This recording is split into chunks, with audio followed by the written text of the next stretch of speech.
新年的演唱会上，随着音乐起舞，歌手唐娜的身影如今成为追忆。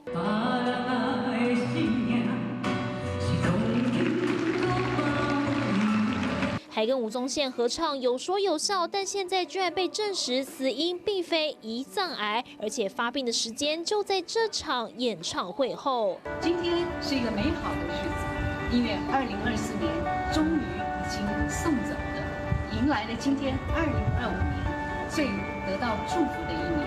今年初跟丈夫薛志伟一同送新年祝福，却没想到噩耗在年末到来。薛志伟发出声明，表示唐娜在10月14号因为肺腺癌离世，在48小时内就完成土葬，16号安置在金宝山的犹太圣殿。他从2021年的演唱会后就开始咳嗽，没有想到12月就确诊肺腺癌4期。本来医生预估活不过1年，但他非常坚强，再多走4年最后时光。希望能够去让台湾的朋友们也能够去认识、体验、参与。